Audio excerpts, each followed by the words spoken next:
There was a tradition in India, a group of people known as Agoras. These people would go down to the graveyard at night.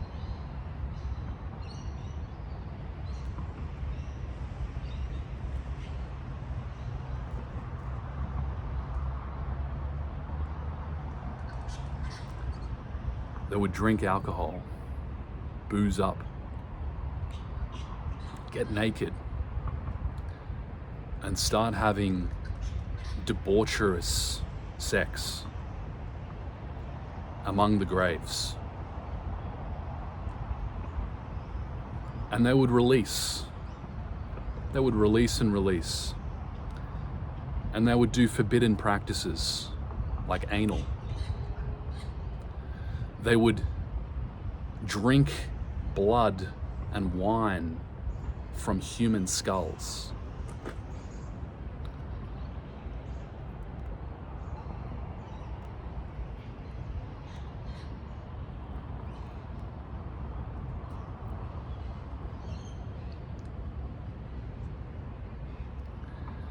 This was known as the left-hand path of Tantra.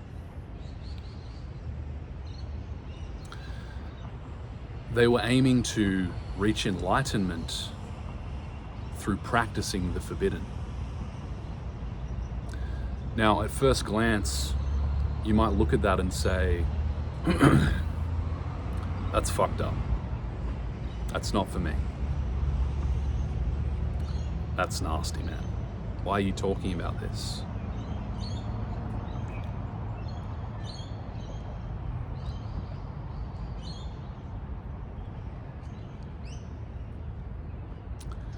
There comes a point at every man's journey when you realize you are not above the muck. You are one and the same with the muck.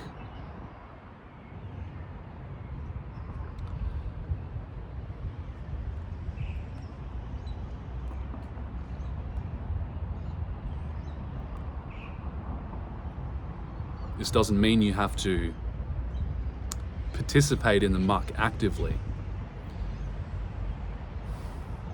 This doesn't mean that you have to stay in the muck. But one thing you have to realize and accept is that you are one with the muck. You're not better than it. This is what Christ was showing us.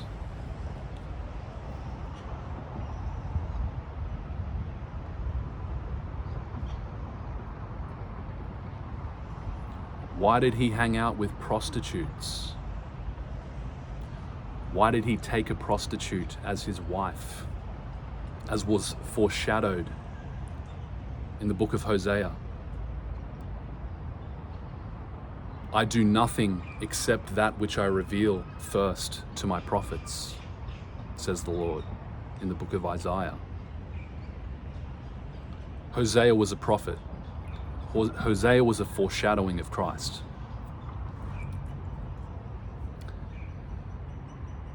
And Christ took Mary, a prostitute, as his wife, as his betrothed, just like Hosea did.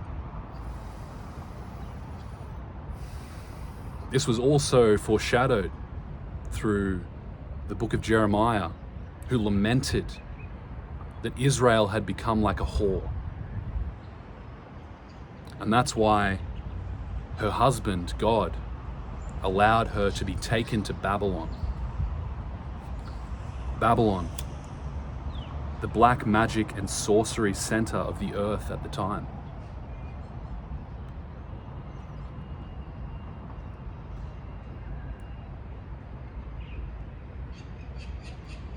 There was no darker place on earth. You know that movie 300 where Leonidas and his 300 men are guarding the entire nation of Greece, including the betrayers, including the ones who sold out. They were guarding it from Xerxes, the prince of Persia. Well, Babylon was the heart of Persia.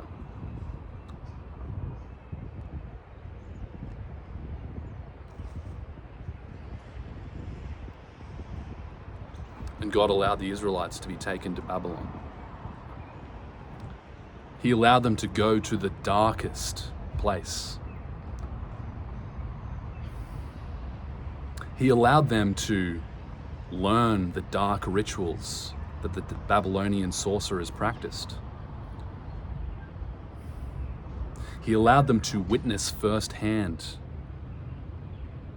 the dark side in its fullness.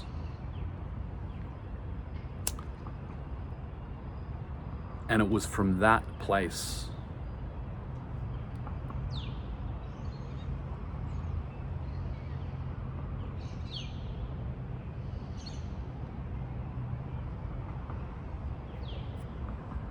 pure hell that he extracted them, that he demonstrated his love.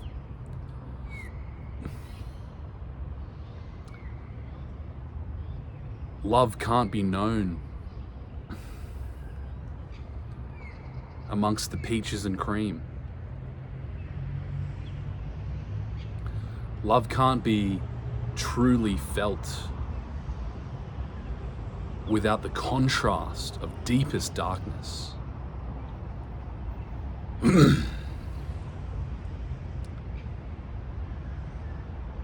We do not become enlightened by imagining figures of light, said Carl Jung.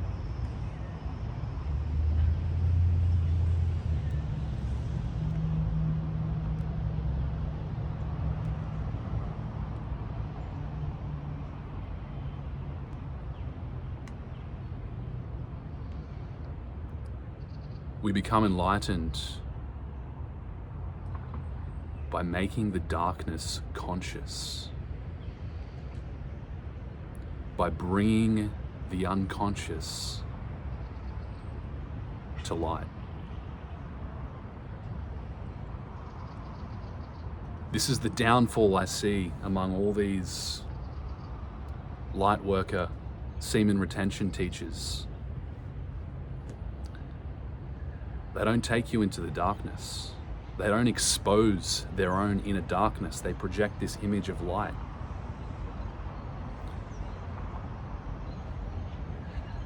But I'll be the first to admit that I'm a snake.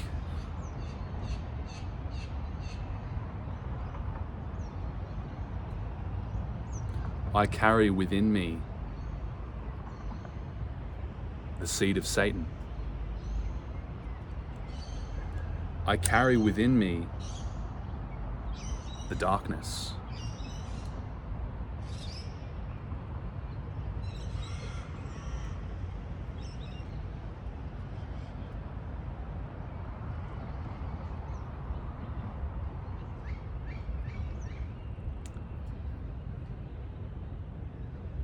You must have the courage to go to the places that feel forbidden to you. Not so that you can become a slave to them, but so that you can witness those parts of yourself, so that you can bring them home. Because until you bring them home, you will continue to project them out into the world. You will continue to project them onto other people.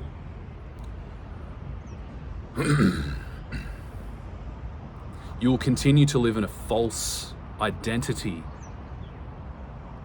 of being a good person, of being a good man. And women can smell this. They can smell this falsity.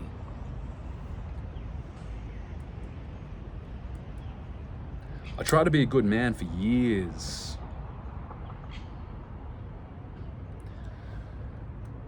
I covered myself in the blood of Christ.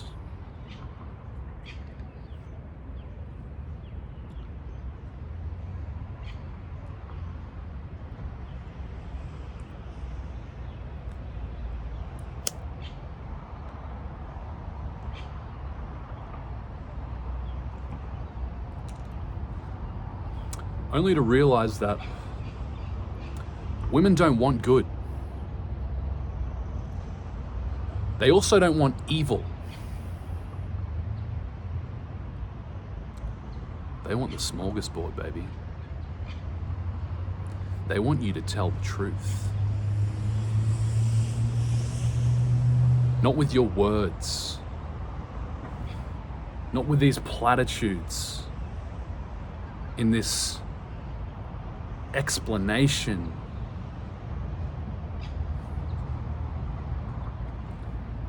They want you to be what you are. Just what you are. And sometimes what you are is cruel.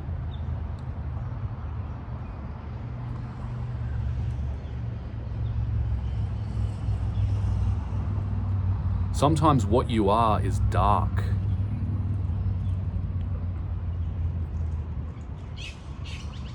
Not because you think it's going to get you something, but because it's what you are in that moment. And that's real.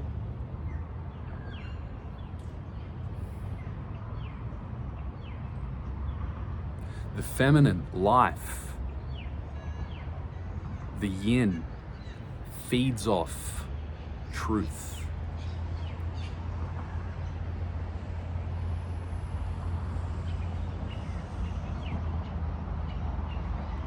She is repulsed, she dries up over falsity.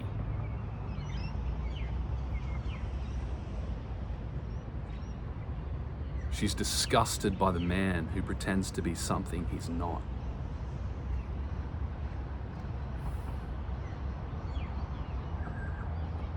How else can she survive? She can't survive around weak, false men who have to project false confidence, false arrogance, false goodness, virtue signaling.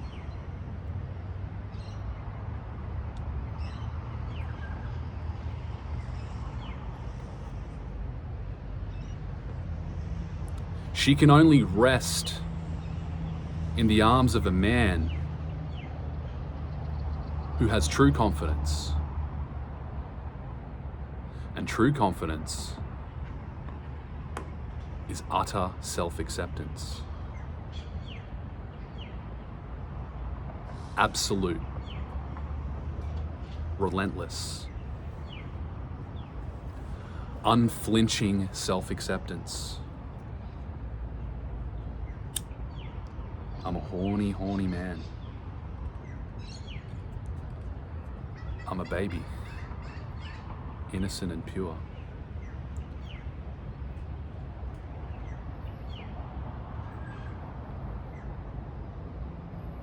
I'm a sex addict.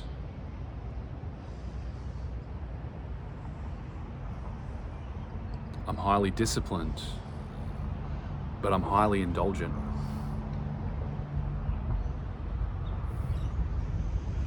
I'll say something kind to you 1 minute and stab you in the liver the next.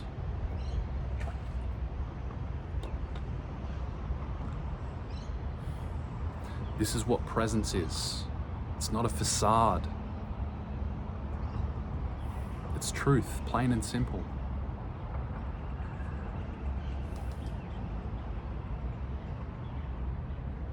It's relaxing so deeply into your own chaos.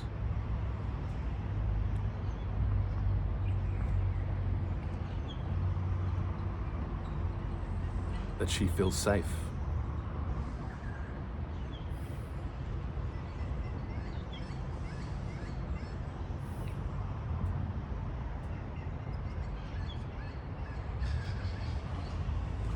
I clawed my own mind to pieces, trying to understand. What do they want? Who do I have to be? What suit do I have to wear? This is the trick. This is the trick. Her biology has been designed by God to detect bullshit. This is why your mama told you, just be yourself. Just be yourself.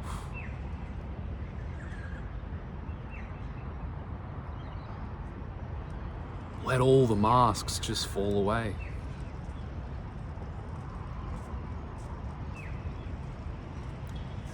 Sometimes being yourself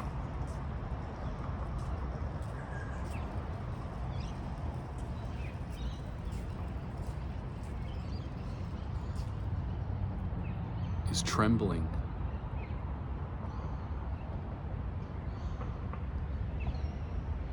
Sometimes being yourself is letting her see the terror in your eyes.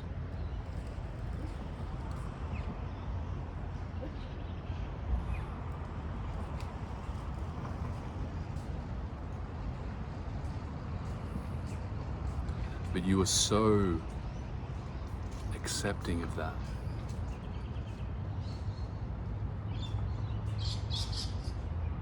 You are so owning of the fact that in that moment you are terrified that her pussy becomes wet. At last, a man who takes risks.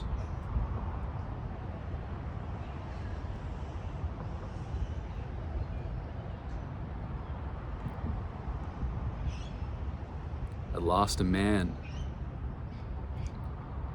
who'll show me his heart, knowing full well that I might stick a knife in it and watch him bleed out. Risk. Risk it all to have it all. Risk the whole personality, the whole ego, the whole structure you hide behind.